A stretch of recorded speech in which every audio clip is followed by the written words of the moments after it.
Dr. Maha Hilal, and I'm the Executive Director of the National Coalition to Protect Civil Freedoms. I'm really excited to be hosting this panel, which is called Muslims Rally to Close Gitmo. Before I introduce the panelists, I just want to talk a little bit about the work that we do. So the National Coalition to Protect Civil Freedoms is an organization that seeks to challenge post 9/11 abuses that have primarily impacted Muslims. And we do this in a number of ways, such as raising awareness of some of the issues and policies, as well as to try to support families that have been directly targeted by the government. By way of my own introduction, I first got involved with issues surrounding Guantanamo Bay in 2007 when I did an internship at Amnesty International in what was then called the Denounce Torture Initiative. So from that point on, really, I've been quite passionate about the issue of Guantanamo Bay and, working towards the release of the over 700 men that have been detained there over the course of the last 14 years. So without further ado, I want to introduce our very qualified and esteemed panelists. So I will introduce them and read their bios and then go right ahead into the questions. So first we have with us Aliya Hussain, who is the Advocacy Program Manager for the Guantanamo Global Justice Initiative at the Center for Constitutional Rights. She travels regularly to meet with CCR's clients. In addition to public speaking, organizing events, actions, and rallies, and serving as a liaison between lawyers and grassroots activists, her work focuses on developing new and creative partnerships with artists, musicians, and activists to bring the stories of CCR's clients to new platforms and audiences, including youth. She also works on CCR's efforts with the United Nations and Inter-American Human Rights Commission on behalf of clients.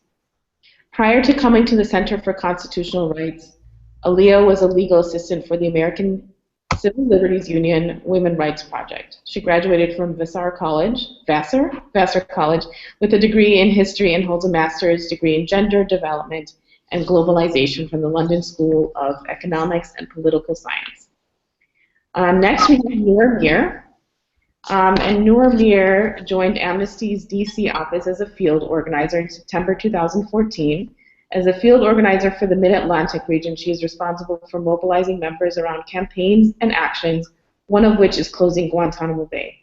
Prior to joining Amnesty, Noor worked at Code Pink, Women for Peace, as a grassroots anti-war campaigner with a focus on lethal and domestic drones in the U.S. and abroad. She is proud to have been a part of the global coalition against killer and spy drones during her time there. Noor graduated from Vassar College with a degree in political science and English, which came to use for her research project and data collection on the deaths and injuries of tribal communities under attack by U.S. drones. Noor is also active in work around CIA torture, solitary confinement, prison conditions, and police brutality within and outside of her role at Amnesty International. Then we have Uruj Sheik, who is a Muslima living in Secaucus, I hope that's right, New Jersey. She's a member of Witness Against Torture, a community of activists using nonviolent direct action and cultural organizing to close Guantanamo Bay Detention Center and to end torture. She works at the War Resisters League in New York City and is a member of Organization for a Free Society. And I also went to Cuba with Uruj Sheik, and she's an incredible Muslim woman, and I'm glad to have taken that journey with her. So I'm going to start with a question that I'm really interested in, knowing a little bit about your backgrounds. But if you could tell me what got you involved in advocacy around Guantanamo Bay and how you connected this issue as a Muslim, that would be great. I can go ahead and answer that first, Maha. So I wanted to start off by just saying thanks for hosting this event. I think it's important to center the voices of Muslims when it comes to the closure of Guantanamo Bay. And ever since I did start my advocacy around this closure of Guantanamo Bay, it's been interesting to see how many Muslim women especially carry some of this work. While a lot of the faces we see out there, might not look like us, a lot of them are, and an overwhelming majority of the people doing behind the scenes work are Muslim women. So just wanted to acknowledge that and the importance of this space. So for me personally, I am born and raised in Islamabad, Pakistan. So that continues to be home for me, though now the district is home. And I first became connected towards the efforts to close Guantanamo Bay when I moved to DC. I had been doing work around drones. I had been doing mainly legal research about the dichotomy between international law and how it fails when it comes to communities, especially Muslim communities and tribal communities under attack in places like Pakistan and Yemen. And Guantanamo Bay, to me, is just part and parcel of that same war on terror. It was the first protest that I ever went to in DC. I had never been to an anti-war protest before, and I remember just being moved to tears watching everyone raise the names and the narratives of the majority, well, all Muslim men, and I would also like to add Muslim boys, since some people that were in prison were children when they were first abducted. And I think that it is natural for a Muslim woman and for any Muslim to be connected to this cause. For me, particularly when I think about Shakir Amr, it moves me. It moves me because it's somebody that could be my father. It's somebody that looks like my father. Every time that he gets on a plane or any time that he travels somewhere, I am so scared because I think about how, you know, over almost 800 Muslim men and boys were abducted and put in blindfolds and strapped to planes and brought over, and how much of that was unexpected. All of it was. And for me, that's terrifying. So I feel as though it's my duty. It is my duty as somebody that was raised as a Muslim, as somebody that was instilled with the ideas of justice, with the ideas of fairness, to be involved in this struggle. Great, thank you, Noor. Uruj or Aliya, would you like to respond? Sure, I can go ahead and start. And thank you, Maha, for inviting me on this panel. I'm really honored to be with such an incredible group of activists and just really amazing women. So thanks for inviting me, and I'm happy that we're having this conversation. Guantanamo is an issue that I have thought about probably every day for the last 5 years. I joined the Center for Constitutional Rights in 2010 as a legal worker, and it's interesting, during my interview, you know, there was talk of how Guantanamo was going to soon be winding down. You know, the president had said he was going to close the prison within a year, and I think we were really hopeful then that that would indeed be the case. And 5 years later, we know the prison is still open, and it's been a really incredible journey for me at CCR doing this work. When I started, you know, I think intellectually and morally, I knew Guantanamo was wrong, and I was committed to this work, but I was really transformed when I started visiting the prison in 2012. So CCR has represented men detained at Guantanamo really since the beginning, since 2002.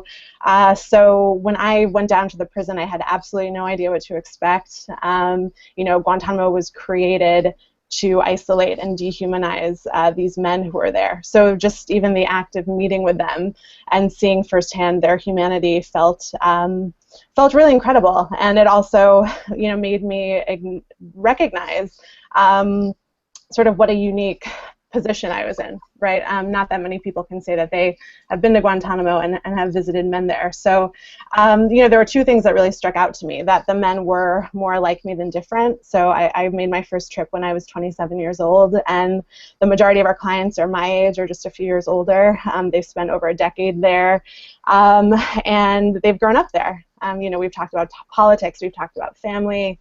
You know, they remind me of friends and brothers. And I think that that's something that it's hard for people outside of this world to really understand, and I think it's all the more reason that it's important for us to share these stories and share their humanity.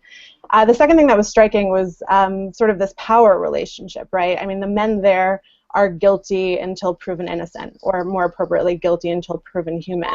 And the burden sort of the burden is on the men and advocates like us to really prove their humanity to other people. Oh my God, this is you know, bad. they've never been charged with a crime, and it's important to remember that. So a really defining moment with this work was during the hunger strike in 2013.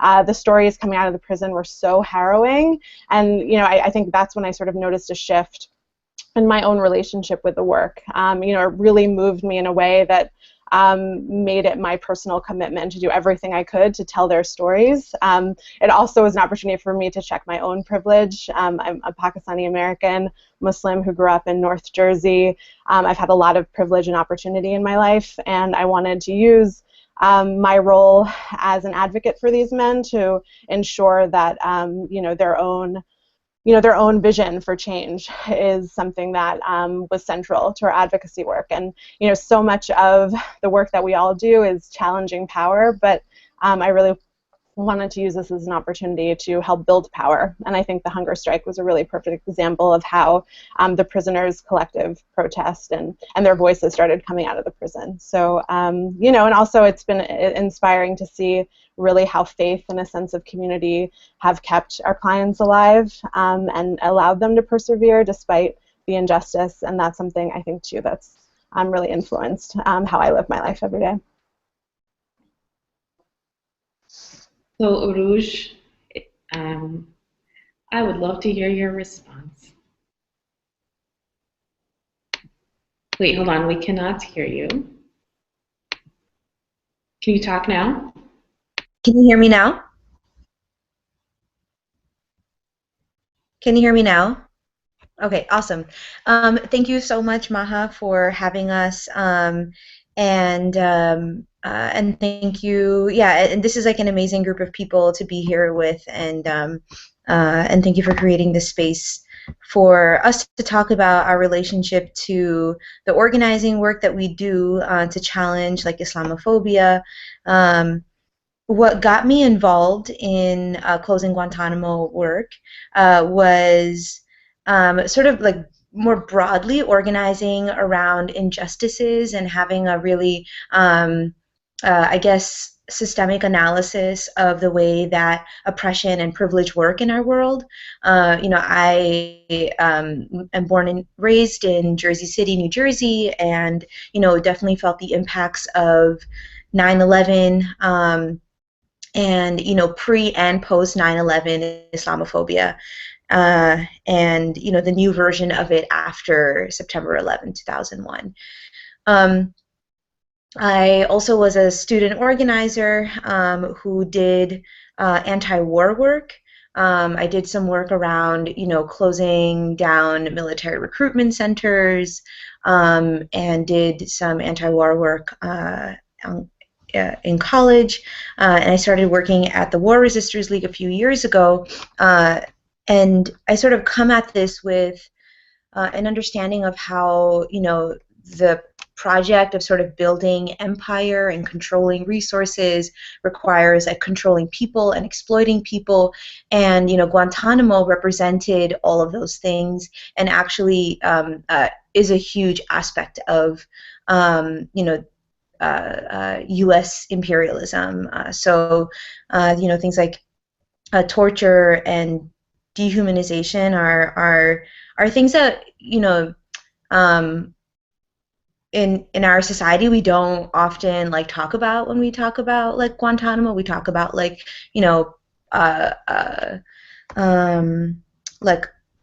manipulation of policies and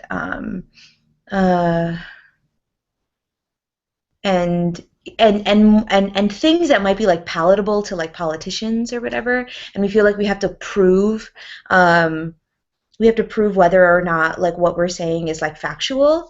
But I really want to appeal to humanity. I want to appeal to people's emotions and their hearts, and not have to not have to say that, like, Muslims aren't, X, Y, and Z. I like very deeply believe in, in wanting to have a world that is like democratic and equitable, and sort of, and like come at, closing Guantanamo with that perspective of, that vision, is sort of like what I strive for, and and this is an issue that like impacts me, more directly than it does with like a lot of people who live in, this country. So, I wanted to kind of explore, like, okay, how is Islamophobia impacting me, impacting my community, and we take on all of these other causes. We there are like some causes that are much more easier to like challenge, and Islamophobia, and war on terror is like super messy, and I think that yeah, I think I just want to be able to like sort of set a precedent for making this issue really important. So that's why I'm involved. So thank you all very much. Uruj, if you could talk later about your trip to Cuba, and being that you're a Muslim there, how did it feel to be there as a Muslim, being so close, and that kind of thing. And yeah, that would be great. So Uruj kind of also transitioned us into the second question in terms of Islamophobia, right? So my question to you all is, what role has or does Islamophobia play in the creation of the prison and ongoing detention of Muslim prisoners? So we know that, for example, there's an entirely different set of laws that have been created, right, for these Muslim prisoners. And what I've found particularly surprising is the fact that it's rarely described as a prison that houses an exclusively Muslim male population. And it's so obvious, but at the same time, it's such a neglected statement. And I've perpetually been confused about why that is. So I'd welcome all your comments on that. So I can go first. I think that Islamophobia is absolutely central to the project of state violence and the war on terror. And the more that we acknowledge it, the more we will come to authentically organizing and moving towards closing Guantanamo Bay. The reason that I think that Islamophobia is such a central tenet is because of the creation of the subhuman or the non-human. The fact that Islamophobia takes what we consider to be the binary between the other and the self, that's repeated constantly. This is a project of otherizing. That is why it's so easy to forget. And Islamophobia basically, I think, has created a kind of stupor, has created a kind of lethargic response of the entire country and the world to thinking about Guantanamo Bay and thinking about the people in there. But I also think that this extends to the subjugation of Muslim communities in all different facets of the war on terror. I think about the specifics of why Guantanamo Bay is still open, about the fact that in some parts of the world, the United States and other world powers have been able to create a vacuum, have been able to create a kind of landless state for them to enact violence. I think that exists in black sites. I think that exists in Guantanamo Bay. I think that exists every single place where a drone strike happens. I think that exists in the tribal territories. I think that exists in our max security prisons where people like Maha, like you, work on domestic cases relating to the war on terror. The reason that Islamophobia has been so effective is that state power, media power, has created, they're just working in harmony to make sure that we don't even know the names of who is still there. And as Aliya was saying earlier, it's guilty until proven innocent, and that is something that is specific to these imprisoned populations. And I think that in order, it seems like Islamophobia as Uruj was mentioning, people focus on all kinds of instances. Even our bigger Muslim organizations, find it easy to respond to something egregious, like something horrible, like a hate crime, or an instance of terrorism, or discrimination, or making sure that Muslims can pray 5 times a day in schools or get holidays. And yes, that's important. That is absolutely important. But the fact is that they're still engaging with what's visible. They're engaging with things that are visceral. And what Islamophobia has done so beautifully and so purposefully and so strategically is make us focus only on what is visceral and what we consider to be physically violent or something that is visible to our eyes, and then render everything else not worthy of engagement. And that is the trickery of how Islamophobia works when it comes to the projects of state violence. So I'm really glad, Noor, you mentioned that, and I'm just going to offer a comment to see if anyone wants to respond specifically or add on to the question. So in terms of this idea of Islamophobia, the Muslim organizations responding to visible manifestations of Islamophobia. And it's also been very interesting because even with that, it's still a very sort of muted reaction, right? When there's a hate crime against a Muslim, they'll say things like, this is an allegation. It's an allegation of a hate crime. And so if we can't even name what's happening to Muslims who we can see and actually may have some legal recourse, then what are we going to do, and how are we going to help the Guantanamo prisoners? And I think it's really also good that you brought up the fact that they're nameless. I mean, it's only because of, leaking of information that we even found out what their names were in the first place. Otherwise, it would have essentially been completely erased, and no one would have any clue that these men were gone, where they were, anything. And so that's a particularly, in my mind, egregious manifestation of Islamophobia, and one that needs to be taken more seriously and seen as part of a spectrum. We need to start looking at these acts as part of a spectrum. So something I would add, I don't know if I'm answering a question that you posed, Maha, but this really resonated for me when Noor was talking about the visceral and the visual.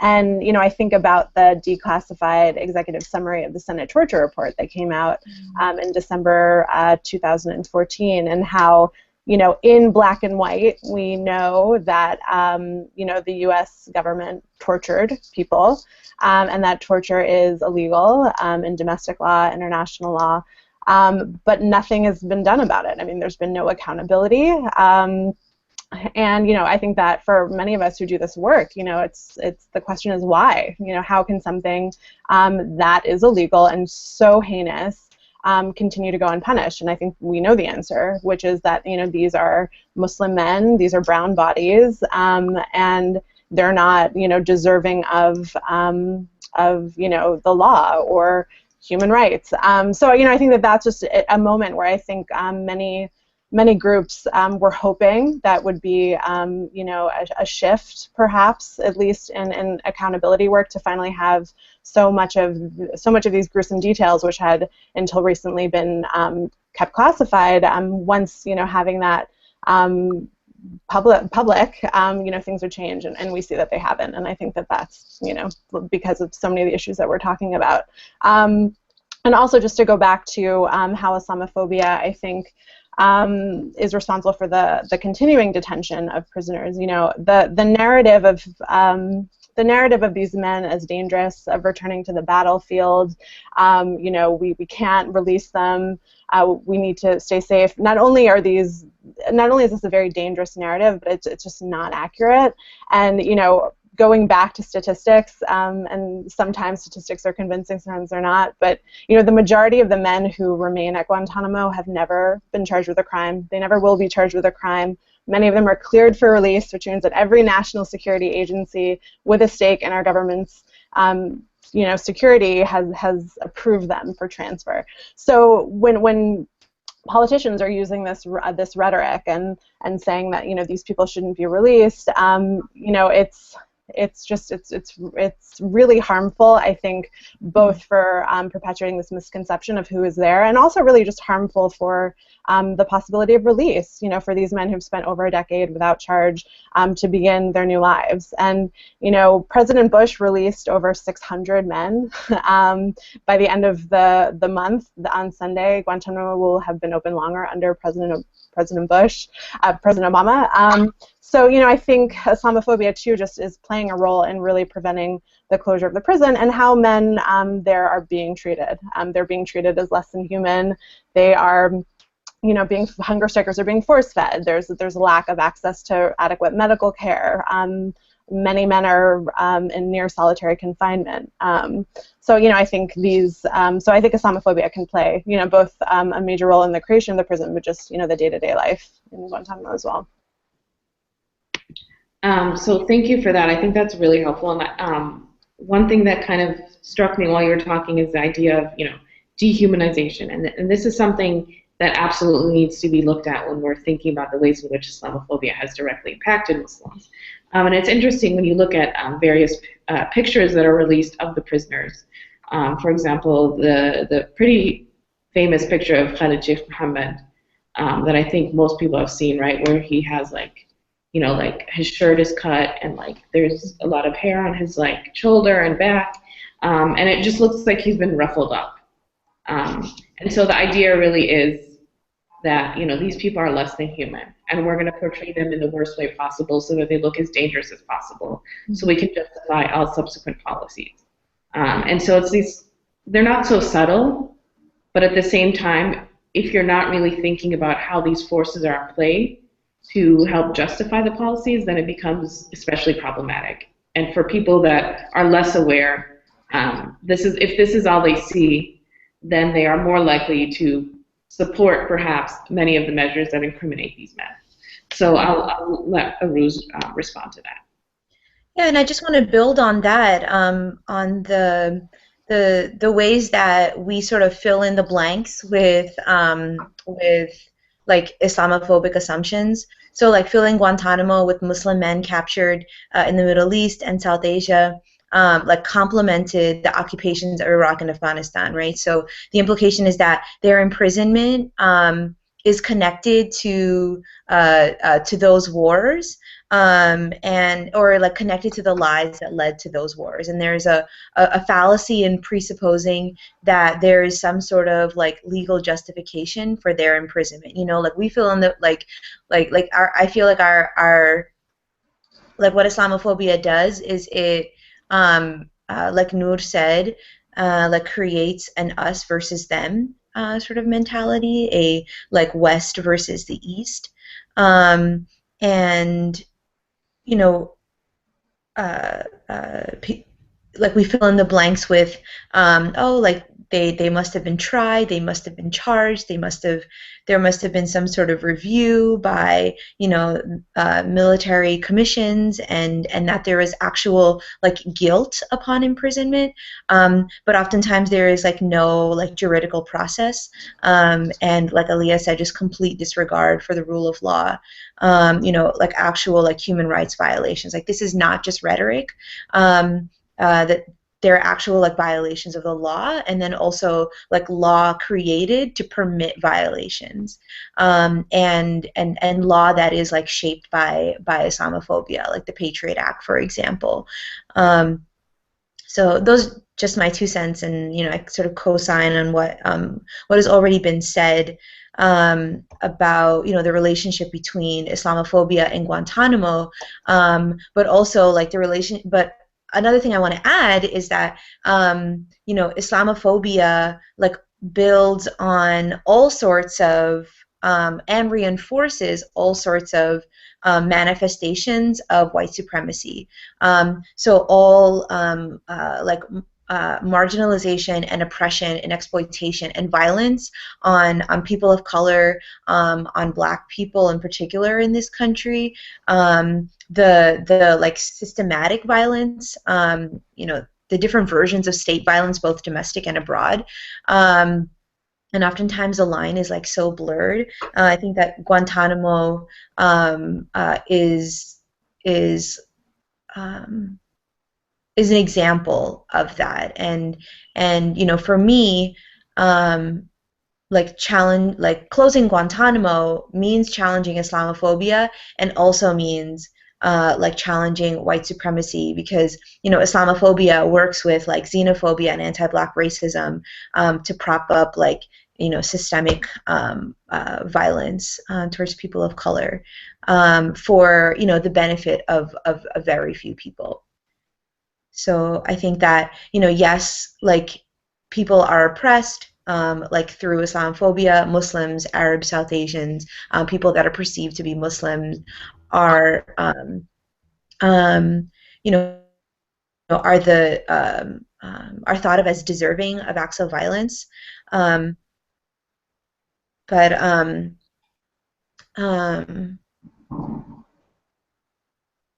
yeah, I think that you know there are people that privilege off of this too, and that's important to remember. That there is a reason for this sort of exploitation.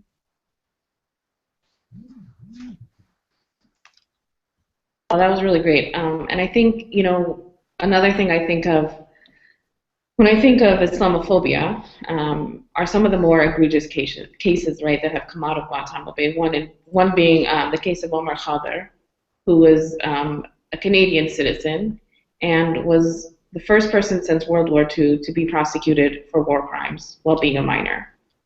So we know that many of the laws were created to essentially subvert existing laws, right, to create a separate system of justice for Muslims. But on top of that, there was clear violations of existing laws. How is it that a minor was charged for war crimes, right, and a Canadian citizen? Canadian government did not care at all. It took extensive lobbying and advocacy for them to bring him back home. And we can only imagine that if the child, right, he was a minor, if he had been any other religious group or ethnic, or I'll stop there. I guess we can just say if he had been a different religious group, he may have received some semblance of justice. And this is part of, right, the overarching system of justice in the United States that criminalizes black and brown bodies, various religious groups, ethnic minority groups. And so I just wanted to highlight that case. As we all know, he's been released and he's now in Canada, but the fact that he has been through this ordeal in the first place speaks extensively to the United States' obstruction of the law, really, and ability to go to great lengths to incriminate Muslims. So the next question I have for you all is if you could speak a little bit about what the work of your organization does and any success stories that you can share with us, both you know, small and big. So over at Amnesty International, you know, this is a really key year, and I know that everyone on this panel is also involved in really thinking about President Obama's role and his campaign promise, an age-old campaign promise that has not been fulfilled. And since last year in his presidency, it is a pivotal moment. You know, right now we see, you know, for the first time in history, the amount of detainees is under 100. It's around 93 now, and we want to get that to 0.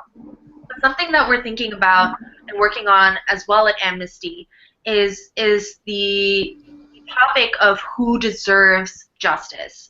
You know, oftentimes the rhetoric, even around Guantanamo Bay, is, you know, they haven't even been charged with a crime, or which you know is the majority of the cases, or they haven't received fair trial, or there's no evidence that anything has happened. However, what do we do in these cases? And this applies to prison justice systems within the United States as well. What do you do if they are charged with an offense? So what do you do when that happens?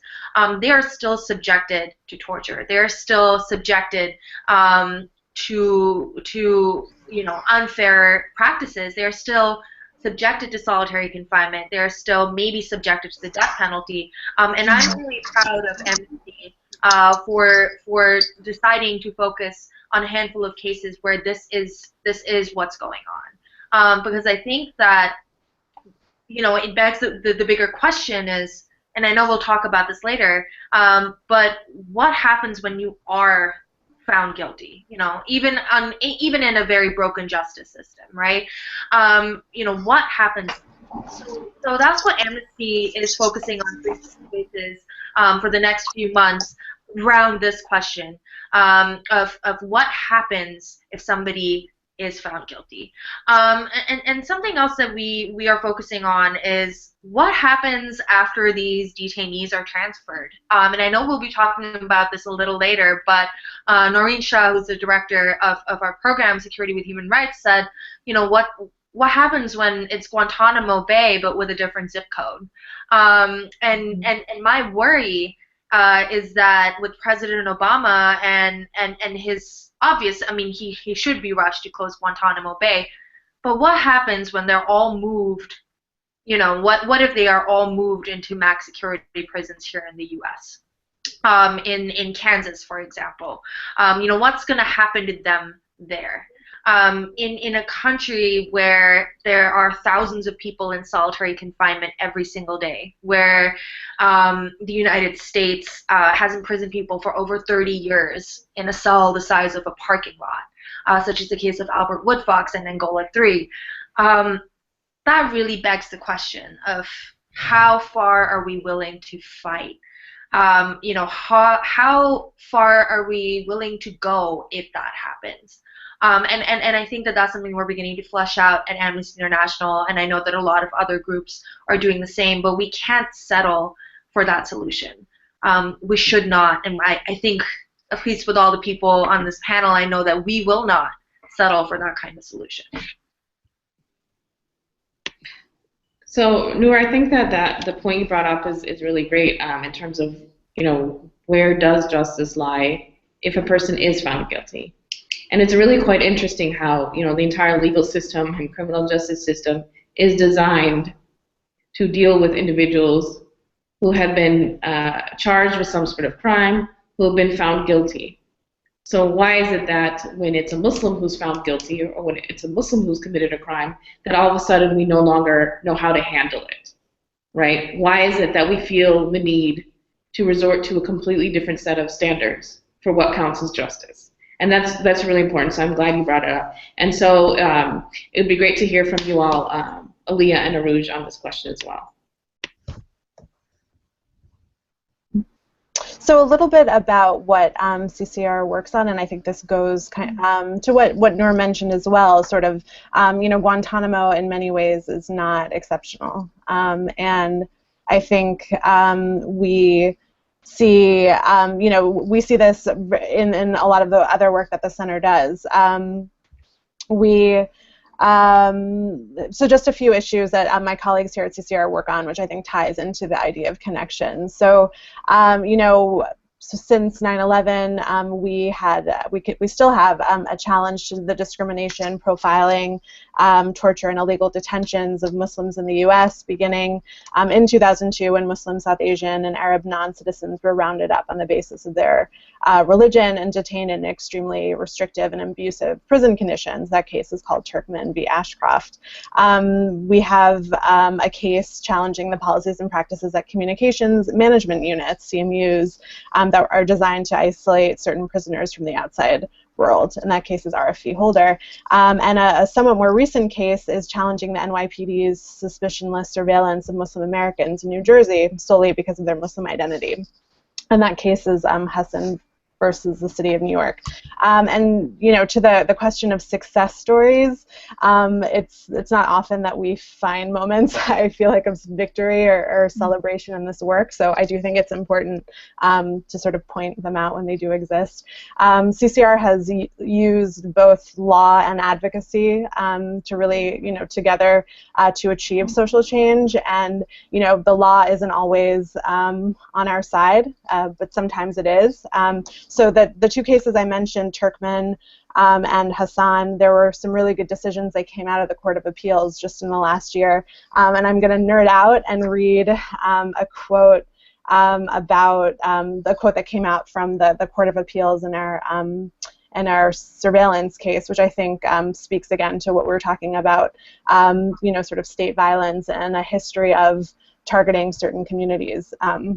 If you allow me to nerd out for a second, it's a short quote. The judges said, "What occurs here is in one guise is not new. We have been down similar roads before. Jewish Americans during the Red Scare, African Americans during the Civil Rights Movement, and Japanese Americans during World War II are examples that readily spring to mind. We are left to wonder why we cannot see with foresight what we so clearly with hindsight, that loyalty is a matter of the heart and mind, not race, creed, or color." You know, so having a court of appeals basically say, you know, our clients who were spied on by the NYPD have legal standing to bring a case is a victory. So that's just an example of a success story that I'm sure many of the people watching have probably not heard about that case, and I would suggest that you check in online. But in terms of other success stories, are we there, Maha? Can I mention one? So we have a client, Tariq Bauda, who's been detained since 2002, and he is still in Guantanamo. So you know, hopefully this isn't the end of his success story, but you know, he has been on hunger strike since 2007. So actually next month will mark his 9th year on an unbroken hunger strike. And, you know, for Tariq, hunger striking is his peaceful protest. It's the only way that he can to sort of reflect back to the U.S. what it has done to him and other people. And last summer, we filed a motion for his release on medical grounds. Tariq's only 74 pounds, which is 56% of his ideal body weight. And what was really tremendous is I think Tariq's case really came at a time where, you know, everybody was asking what is President Obama's commitment to close the prison. And his case, you know, sort of became the ultimate test. The Department of Justice requested 3 extensions to decide whether or not it was going to oppose his motion. Even though they recognize he's cleared for release and, you know, they're working on getting him released, they ultimately decided to oppose his motion, basically preserving the right of the Obama administration to retain, you know, preserve the right to legally detain men like Tariq. And that clearly was more important than, you know, Tariq's life itself. So, you know, what was one positive thing that came out was really the outpouring of support from NGOs, from activists, from the media, really spotlighting Tariq's case and his protest. And you know, when my colleague went to Guantanamo to meet with Tariq after we had done some of this work, I mean, he was really overwhelmed to see how his story and his struggle had taken on a life outside of the prison. And, you know, I think the ultimate success is, you know, when one day, inshallah, Tariq is rebuilding his life as a free man. But I think, you know, we wanted to stay true to Tariq's protest and serve him as best we could. And it's just really remarkable to sort of see New York Times editorials about his story and his struggle. And I think that that is really important in terms of putting pressure on the administration. So that's a small success story. That's actually a great story, just because, you know, you really have to think, what did it take for that story to actually get traction? Right. You know, it's been a long journey in terms of these prisoners as human beings actually entering into the media sphere in a way that actually honors them as human beings. Yeah. So that's a really great success story. So, Uruj. Okay, so I have to leave in a little bit. I apologize, but I've been thinking about this a lot. I've been thinking about what are like successes that we can kind of point to when doing, you know, as we've been doing this work. And I actually think that like where we are right now with only like 91 people in Guantanamo, with you know, the likelihood that like many more will get out, that even that like feeling of hope is a success, and is a result of like the years of organizing work that you know, people outside the prison but also the men have been doing. And so I think that like their hunger strikes, for example, that have like led to even like small changes within the prison, their hunger strikes that have kind of brought a lot of attention to the injustices at Guantanamo, those are successes. The fact that we've had, so many whistleblowers like talk about the injustices at Guantanamo. That is a success too. There is like a robust movement, that is exposing the injustices there. It's the men inside. It's organizations like Amnesty and CCR, and your organization, MAHA, National Coalition to Protect Civil Freedoms. That are doing, a lot of the legal work, the human rights work, that are doing also grassroots base building too around this. So I think that the diversity of people involved is a huge success. I think every person that's been released is like a huge success. I think on January 11, 2016, or this year, which marked the 14th anniversary or the beginning of the 15th year of Guantanamo, there was like a gathering of the largest gathering of free detainees in London, and they met each other outside of those prison walls and got to experience each other as free people. I think that is beautiful, and that is a success. So I actually feel like we are winning. I feel like we can talk about Guantanamo in a way where we can say that that there are changes that are being made, that there are changes that are being made in the lives of the people that are inside and also in our lives. So yeah, I just sort of broadly want to frame the organizing around Guantanamo as a success in and of itself, and the ongoing organizing a success.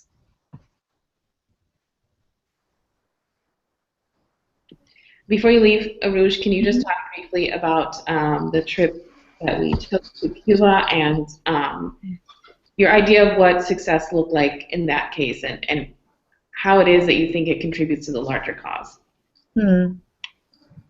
So Maha and I went down to Guantanamo the week of Thanksgiving last year, and there was a group of 14 of us who traveled to Cuba from all around the country, to Guantanamo, and wanted to see for ourselves the injustices there. Our hope, and it's sort of audacious of us, but was to go inside and meet the men and not leave without them. And then Plan B was to camp out in front of the gates of Guantanamo, and us all being U.S. citizens, us all being activists from the U.S.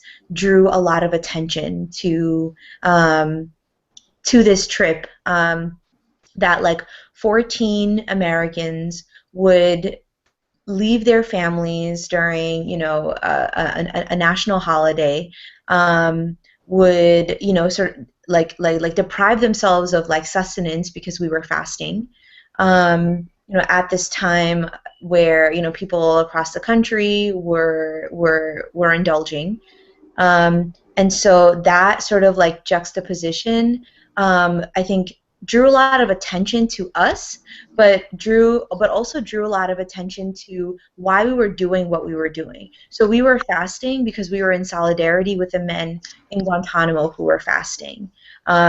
We were, I think Aliya Noor pointed this out, that Guantanamo is located on, in Cuba.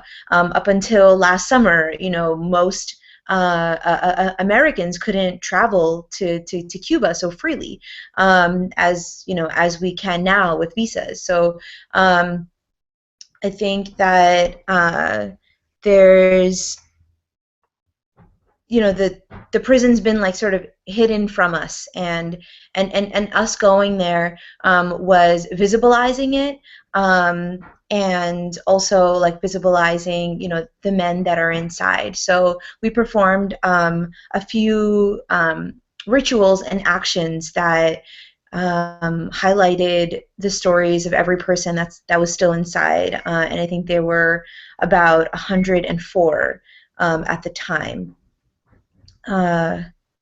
And I think, as you know, a Muslim woman, it was really important for me to go down there because, you know, I definitely identified with a lot of the stories of the men, you know, where they were captured. I had, you know, like I'm like familiar with those places. Like, you know, a lot of them were captured in Pakistan, and that's where my family is from.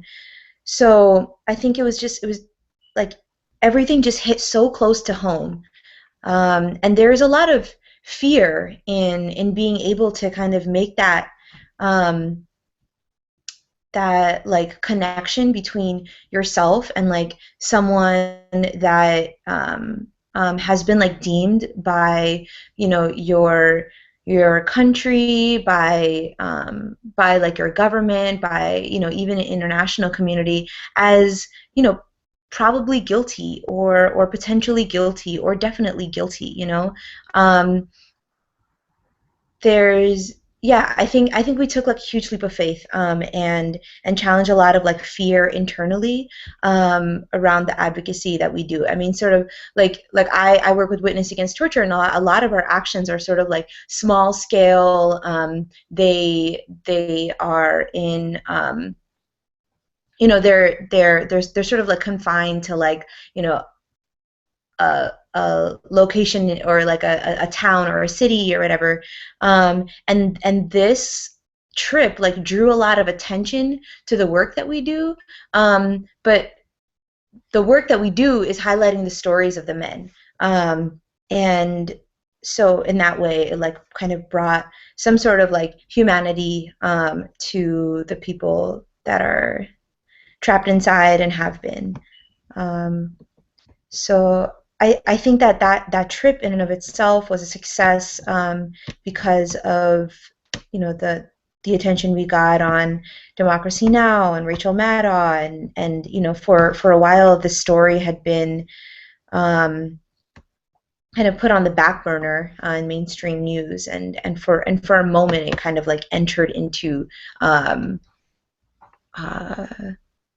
you know you know your Guardian newspaper, you know, articles, or people just had more access to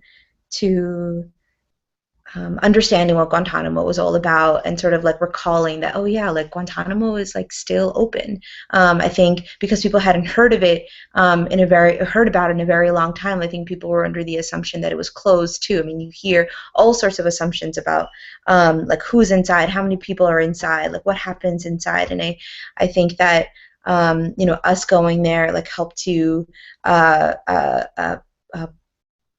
point to and like draw other people to like learning about Guantanamo for themselves too. So yeah, I don't know if there's anything you want to add, Maha, about the trip. No. Oh.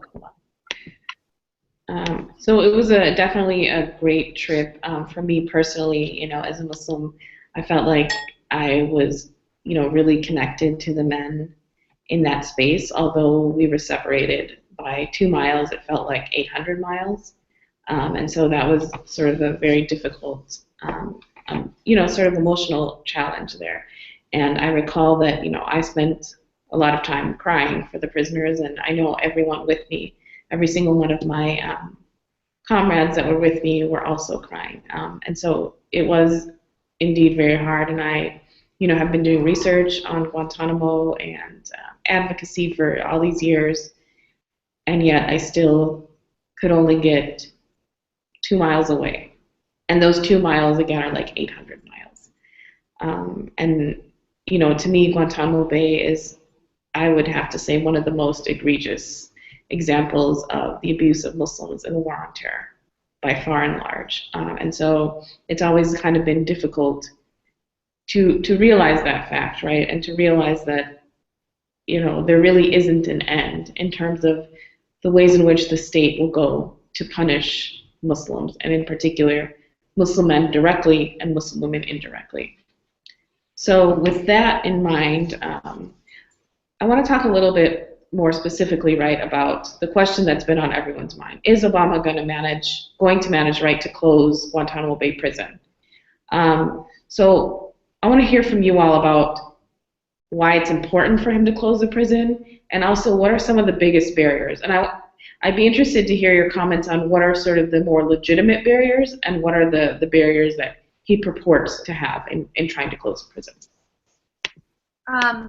So Maha, I realized that today, well actually tomorrow, the 30th of January, will mark the date that Guantanamo has actually been open longer under President Obama than under President Bush. And I think that really speaks to your question. I think that in many ways, when we advocate for the closure of Guantanamo Bay, we're often told that President Obama doesn't have that authority, that his hands are tied, poor Obama. And that is something that is always the liberal rhetoric that we are exposed to when it comes to actually advocating for real justice. But I think that the biggest barrier we face is one that we've already named, and that's not that his hands are tied. It is in part that Congress is going back and forth, that it's a matter of political game, but the biggest barrier that we will continue to face is Islamophobia and the war on terror. That is legitimately, I think, the biggest obstacle, and until we name it, we will not be able to get to a solution that is fair and that is long-lasting. I think that it also highlights the discrepancy between when we think about how much executive authority President Obama has had when it comes to extending the war on terror. For example, when you think about executive authority over drone strikes, when you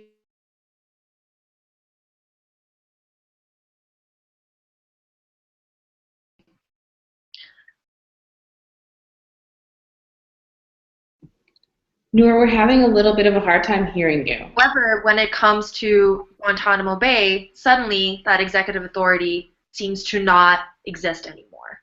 So I just want to highlight that difference, that we allow for him and we recognize that he has the ability to assassinate somebody from right here or from a base within the United States. However, we hear that his hands are tied when it comes to releasing detainees, many of whom have been cleared for transfer in Guantanamo Bay. So I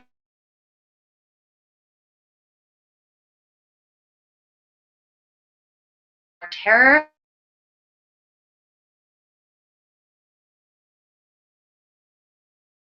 to forget that these detainees deserve justice.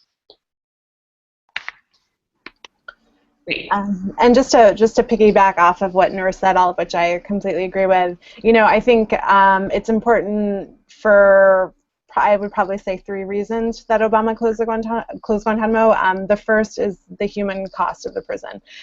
When we hear politicians talking about why they should close Gitmo, it's usually they're talking about money and how expensive it is, and they're talking about the fact that it's a recruitment tool. But we rarely hear them say, we almost never hear them talk about the people there. And I think, it's important to remember that the majority of the people there have been detained for 14 years without charge. And, we've seen from the hundreds of men who have been released, most of whom who are living peacefully and rebuilding their lives, that it's possible. So, the reason that many of the men who are still there is completely political. It's not legal. It's, arbitrary that they weren't released years ago. And then there's also a question of Obama's legacy. He said he was going to close the prison, and it's purely because of his missteps and inaction that it's still open. And so, if he cares about his legacy, he should follow up and follow through with his commitment. And as Noor mentioned, at the end of this month, it will be his prison. He may have inherited a mess, but he has added to it. And then the third is, the future of Guantanamo. We have no idea, if a president who promised to close the prison doesn't close the prison, what can we expect from a president that never made that promise to begin with? And I think that's the big question mark that's really is really worrisome. And in terms of barriers, I also agree with Noor that President Obama has had the legal authority to do what he wants to do, which is release men and close the prison. And I think one of the biggest obstacles, in addition to what Noor said, Islamophobia, is really himself and his political will.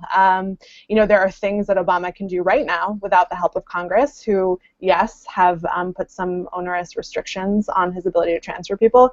But there are many things he can do right now, and the more we see transfers, the clearer it is that it's possible. And I'll just go through some of those things really quickly. The first is getting his cabinet in order. We've seen reports, Reuters has reported that the Department of Defense is actively derailed closure efforts.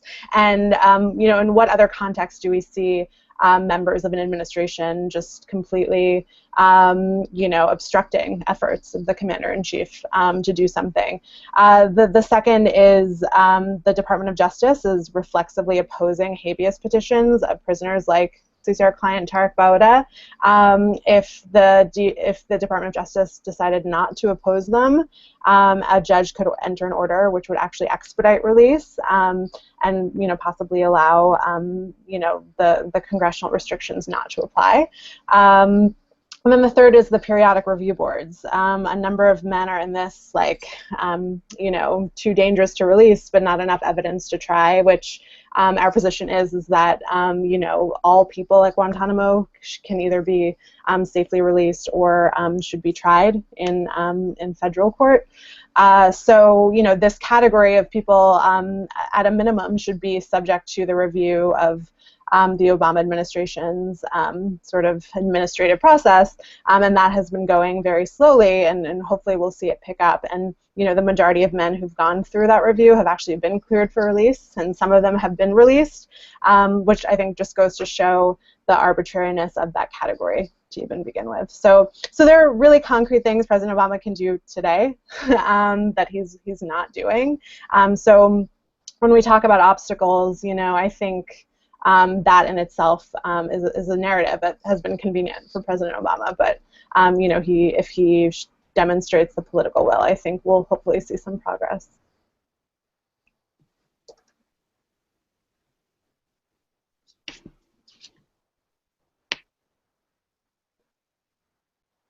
Wait, Uruj? You're on mute, I think.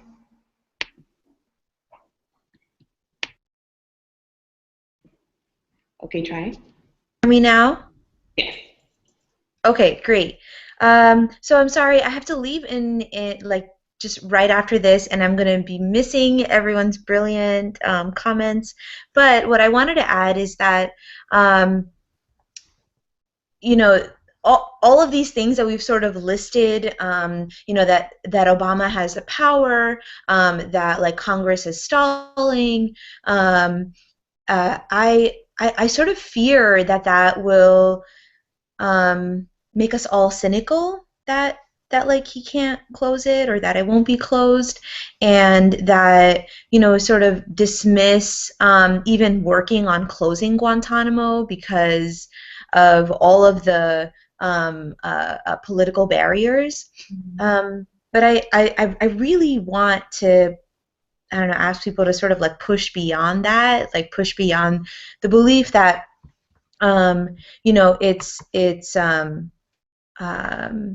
that Guantanamo is just like another example of like U.S. Exceptionalism, like kind of wreaking havoc on the world, and that it's sort of unstoppable, and you know, that we don't have like the influence or the power, and I think that's simply like not true.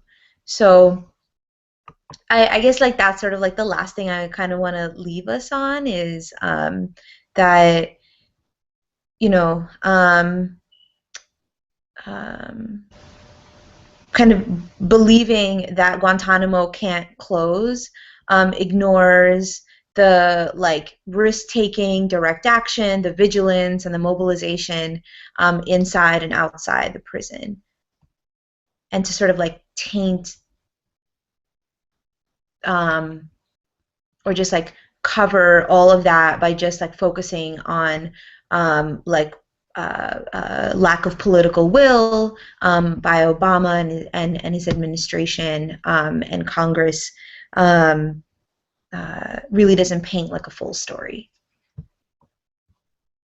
So I'm sorry I'm gonna have to go, but it was wonderful seeing all of you and hearing all of the amazing things that you have to say. So okay, take care. Thank you so much. Thank you so much.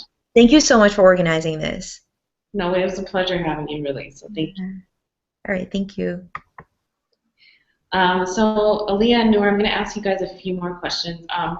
One thing I'm interested in is this idea of, and this is not a preset question, but the idea of Obama's legacy. Mm-hmm. So, you know, there's this idea, like, I'm assuming it's kind of used as a way of framing his legacy positively and for framing it in ways that he can make positive change. But when I think about, you know, the idea of him restoring his legacy through closing Guantanamo Bay, I think of it as he's actually not restoring his legacy, right? His legacy has been damaged, and there's nothing that he can do at this point to restore that. It's not just the prison having been kept open, it's also all of the violations that happened under his watch while he's been president. And so I'm always hesitant to use that kind of language in terms of his legacy. So if you could comment on that in conjunction with this, you know, the broader idea or belief, hope that we have in the prison closing, that would be great. That's definitely not a preset question, but it's a really good one. I mean, you're right, and I'm the one who used the word legacy. So, you know, I think this also just goes to how Guantanamo is often considered as being very like unique and separate. So you're right. Obama closing Guantanamo could potentially restore or benefit his legacy of promising to close the prison, right? It's very specific to that promise.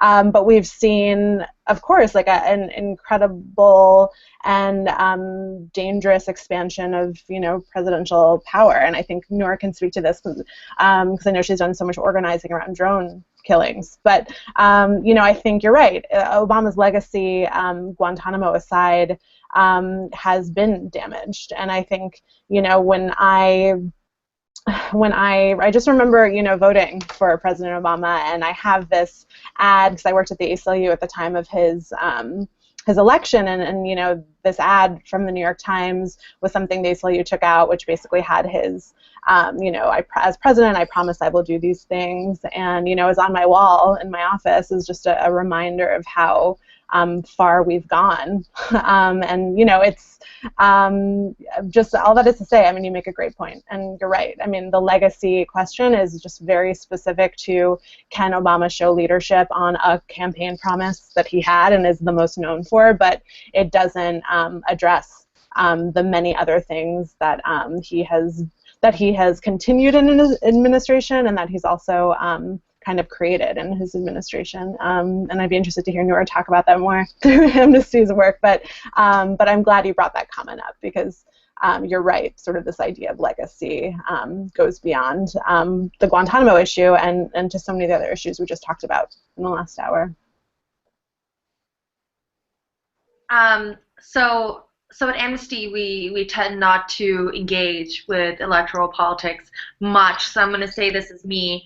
And as you mentioned, Aliya, with my previous organizing around drones, and you know, I came to the U.S. in 2008. That was the year Obama was first elected, and I remember being so excited that he was joining. And I remember that a lot of that excitement came because of this broken promise. But I think that begs the bigger question of, you know, how much can we trust a promise by an elected representative and leader of one of the most violent and most powerful countries in the world, and also understanding that he is commander-in-chief. He does have an extraordinary amount of responsibility when it comes to well, I would say a huge amount of responsibility when it comes to the devastation that the United States has reaped around the world, from drone strikes to economic inequality to practices like the TPP and other corporate agreements that are pillaging lands, to continuing to allow for the United States to get away with some of the most egregious human rights violations in the world. So for me, his legacy has completely died, and I've lost almost all hope for him. And it's not just Guantanamo Bay; it's that we keep trying to excuse President Obama from his responsibility in the war on terror, and I see that even more recently, when we think about acts of terrorism within the U.S., like when we think about the San Bernardino shooting, we think about gun violence, and I see people so excited about the fact that the president was able to come on television and shed a few tears, and oh wow, can you imagine that a president did that? And I think that is something that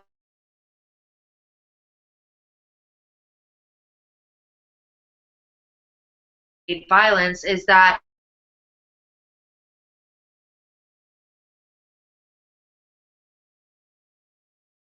and make speeches.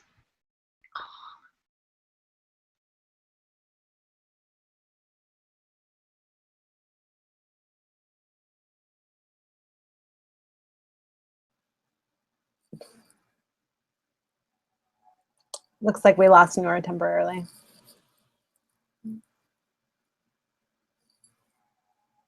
And I think you're still on mute, Maha. Noor, do you want to finish what you were saying? We didn't hear. You got cut off pretty early.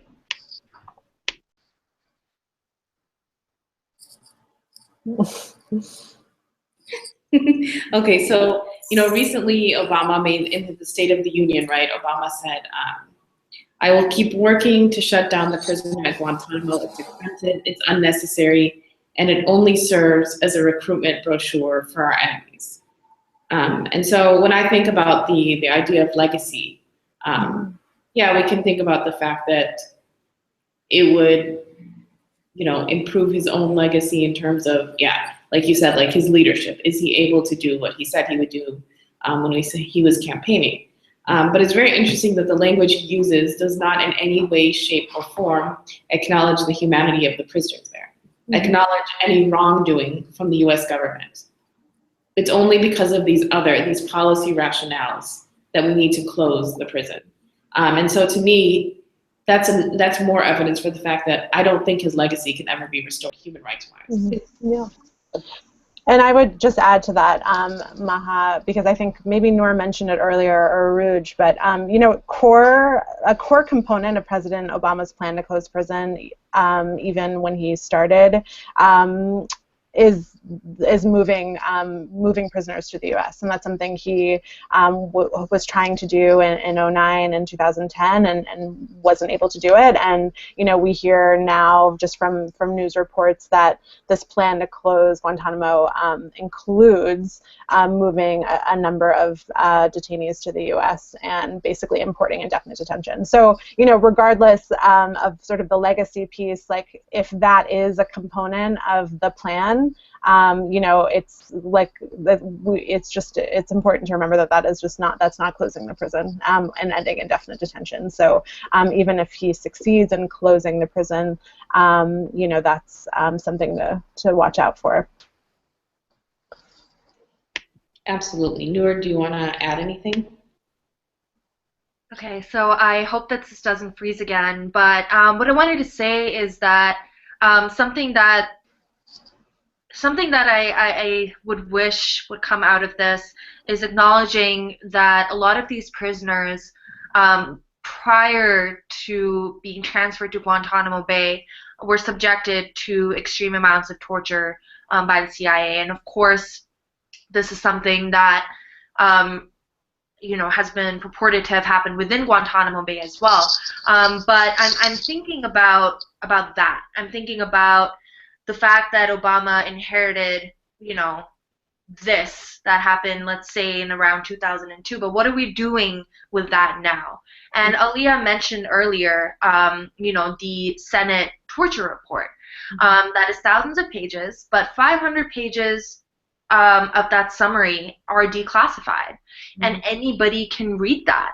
That is available to the public. But when it comes to the rest of the report, what is the point when Obama's Department of Justice will not even admit to reading and finding it worthy?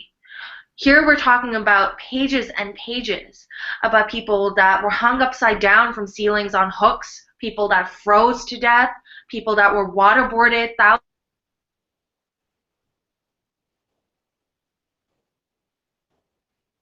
Obama's Department of Justice still won't act on them.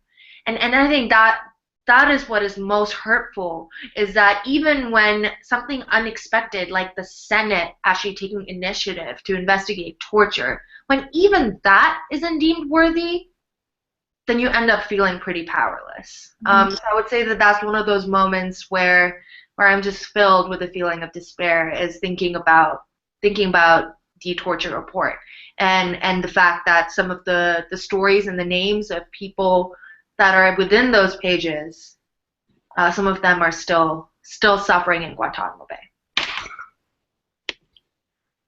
Yeah, that's excellent that you brought it up, Noor. You know, when you were talking about the CIA torture report, it occurs to me that, you know, in all of the statements that were made, the rhetoric around the report, even from organizations responding, is that there needed to be accountability. There was very little mention of who the victims were and how they suffered and how the U.S. government inflicted egregious suffering on these people.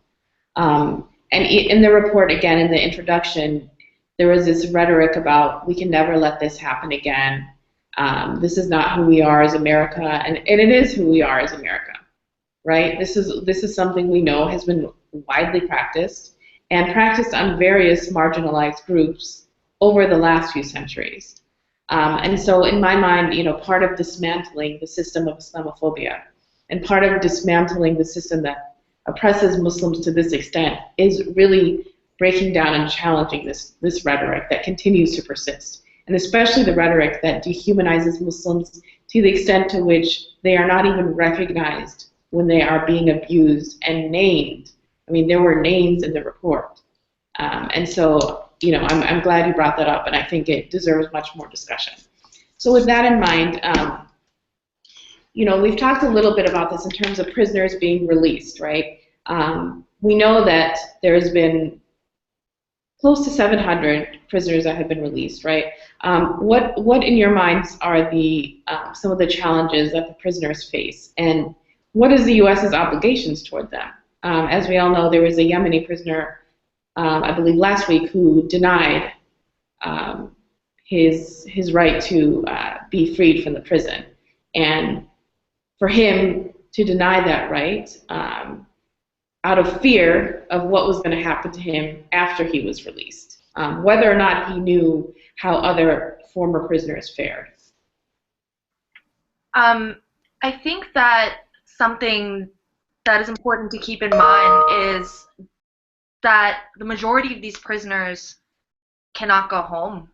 And of course, it's a larger question of you know, many of these people have been in for, let's say, 13 years, and they aren't able to see their homeland or their country ever again. And add to that the facet of the fact that many of these people are Yemeni, and many of these people are Pakistani, or many of these people are Afghani. And right now, Yemen is being bombed to smithereens by the United States. So it's that hypocrisy, and that they don't have a choice. They don't have a choice in the matter, because the United States has exterminated all possible chances of returning home for some of these people. I think that something else to keep in mind is, what do these people deserve? And I just wanted to talk a little about the fact that this bears many parallels to thinking about former detainees within the United States.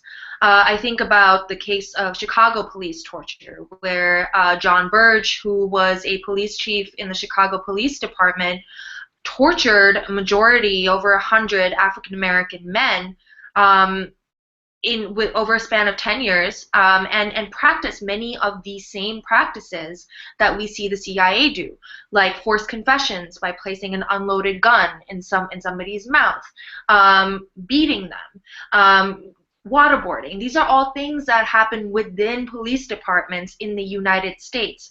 So what did these detainees end up getting? What did these former detainees end up getting? Several years later, last year, they finally got reparations.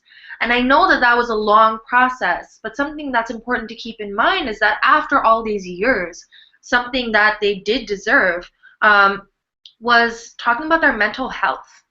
Talking about how important the mind and soul is when it comes to a human. It's not just how healthy they are or how they're recovering from injuries. It's about, you know, the unimaginable suffering of being locked up on an island far, far, far away from where your heart actually lies. And I think that's what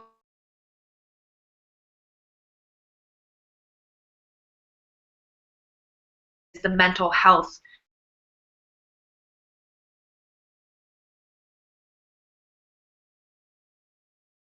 So we're losing Noor again. So Aliya, oh wait, you're back. I just wanted to end with that the mental health and wellness of prisoners should absolutely be talked about more. I think that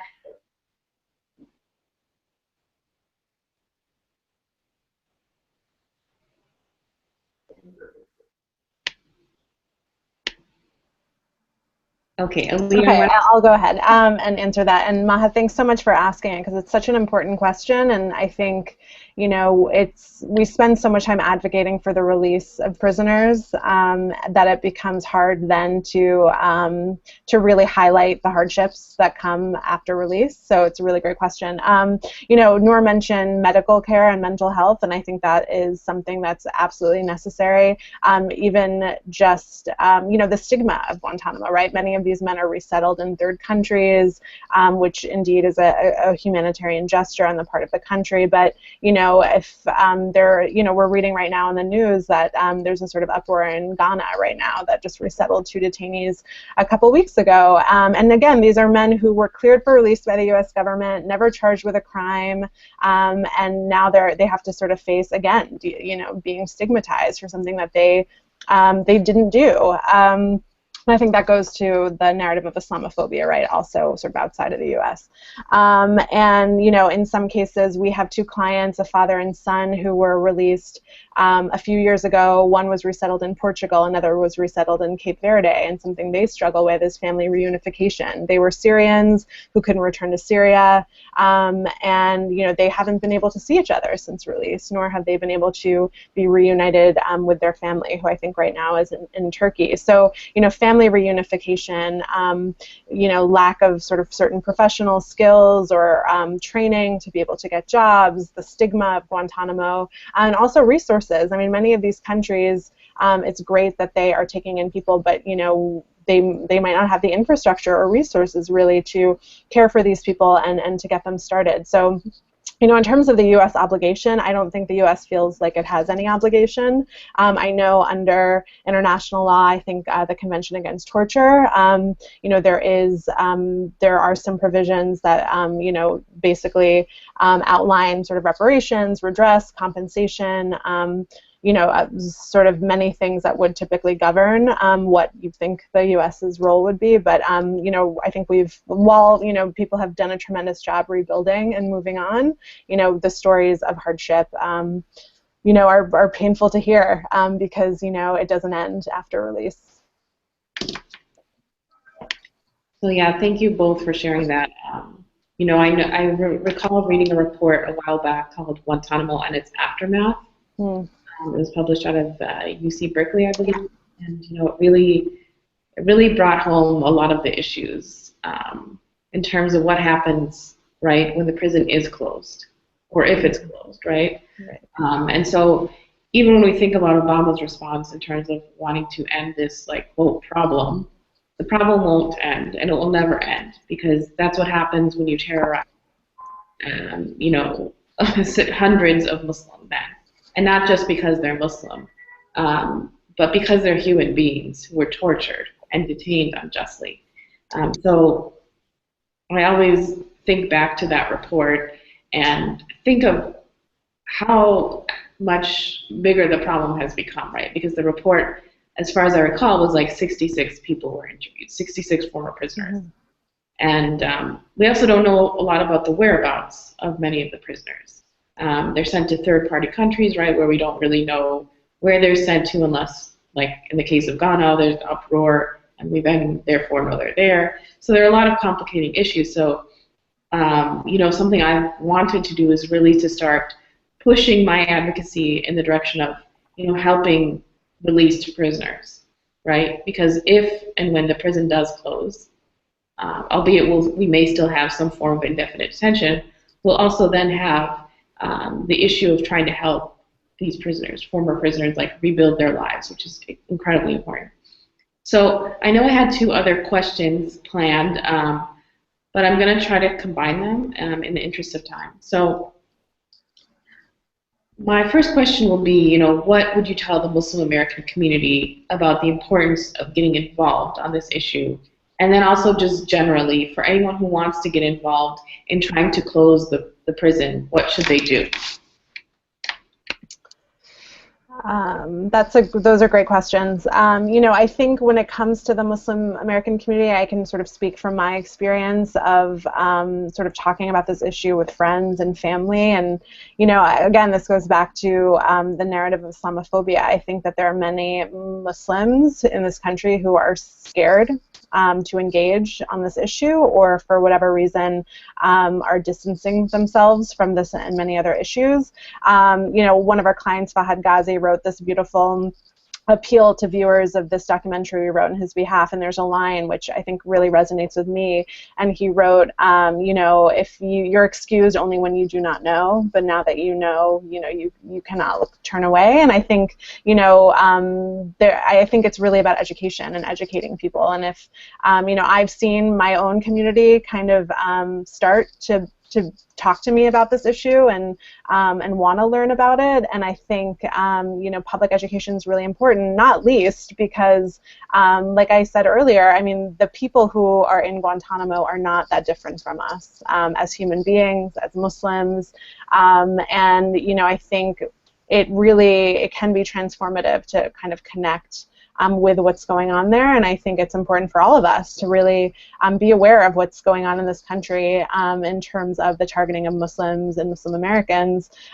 So, just because someone is working in a field where they don't have to think about any of these issues, and maybe it hasn't come to their doorstep, it's not to say that it won't. And so I think it's important for everybody to engage with this issue, because it's not unique. And then in terms of getting involved, I think there are I think there's a role for everybody, and that role can be as simple as reading and sharing. It can be talking to your neighbors, to your friends. It can be showing up at rallies. It can be taking actions, and really just standing up for what you believe in and showing solidarity. I think that has a huge impact on the people like us who are doing this work to see people support it, and it has a tremendous impact on the men at Guantanamo and their families to really know that there are other people who care. I mean, we have clients who always ask when we share with them, you know, these people were out there, these people shared your words. You know, they ask, you know, where are these people from, and can you tell if they're from other countries, and are there Muslims there?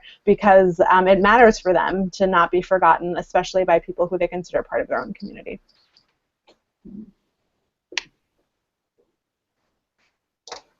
I'm going to hope that I don't freeze up, but I think that my first token of advice for Muslims is that I know it can be scary. I come from I would say a lot of privilege, class privilege, and also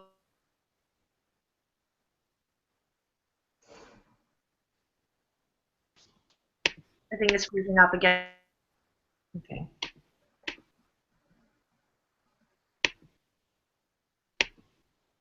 Now?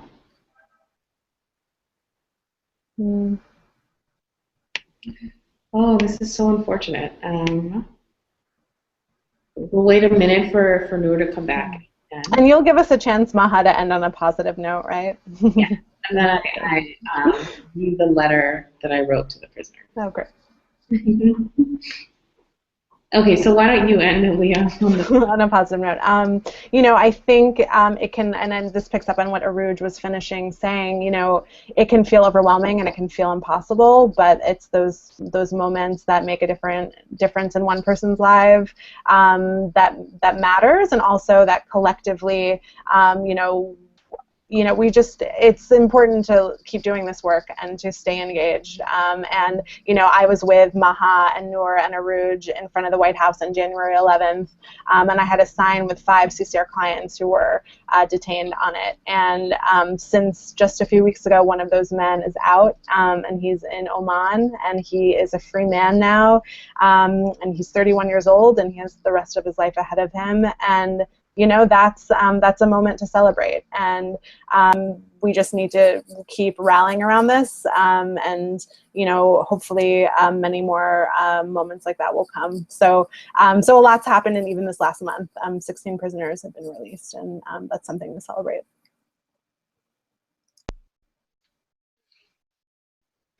Thank you so much, Aliya. Let's see if we can get Noor back for a minute. All right. I'm gonna speak really fast and pray for the best. But what I wanted to say is, I know it's terrifying. I know that there are all kinds of forces that inhibit Muslim Americans from wanting to be active. I know that it's obviously the fear of surveillance. It's the fear of persecution. It is the fear of being locked up. All of these things are valid. But I would say that my first piece of advice would be, don't apologize for being Muslim. Our Muslim communities have fallen into a trap of apologizing for being who they are and trying to set themselves as, well, I'm not that. Not in my name. It is okay for you to be Muslim. It is okay for you to be active. It is okay for you to challenge state violence. As Aliya was saying, there are so many different roles that you could play. And I think that what Aliya was saying about simply just start by reading the stories. Start by reading the poetry and the stories and the letters from people that have been locked up, and see the humanity in that, and see the commonality in that. And I promise that once you do read those words, you will be moved to the point that you will want to take action. And after that, there are so many things that you can be a part of. And a lot of that is really working this year to get all of these detainees somewhere safe, to get them released. This is a pivotal moment And I want you, especially Muslims that are listening to this, to feel like you have a place in this movement, and know that there are so many Muslims. And, you know, we're just a small sampling. So many Muslims that are attached to this issue and that work around the issues of war and terror and torture. So you wouldn't be alone. You would be entering a community. And I invite you all that are listening to join that community and to reach out to us and know that we would be here to support you, and to help you navigate the fears and the obstacles that come with being a Muslim activist. Thank you both so much. Thank you, Uruj, in case she's still watching. I wanted to end by reading a letter that I wrote to the prisoners while I was in Guantanamo City, attempting to get to the gates of the U.S. Naval Base. And I wrote this letter, which was delivered to several prisoners, to express my solidarity with their cause, with their suffering, and to share my sisterhood with them as a fellow Muslim, and also to show Muslim Americans a very basic way in which they can show solidarity with the prisoners, by showing that you care about them, you think about them, that they haven't been forgotten. They haven't been forgotten by their fellow Muslims, which I know could be very painful. So I'll read the letter by way of closing, and I want to thank you ladies again for being on the panel. It was absolutely phenomenal, and I look forward to continuing the work. So the letter is as follows. To my dear Muslim brothers detained in Guantanamo Bay prison, I want you to know that today I'm coming to you, that I'm walking to the naval base to find you. I want you to know that your lives transcend borders and that your spirits exist above law. I want you to know that my liberation is bound up in yours, that none of us are free until you are. I want you to know that I've carefully looked through your pictures and read your stories, that I examined your pictures closely and tried to fathom your pain and suffering, that I tried to do so in hopes of alleviating just a small piece of your torture. I want you to know that I pray for you every day, that I can't wear the color orange without knowing and feeling that there exists on the edge of a small country a prison that tortures you. I want you to know that I'm here until the end and until you are free.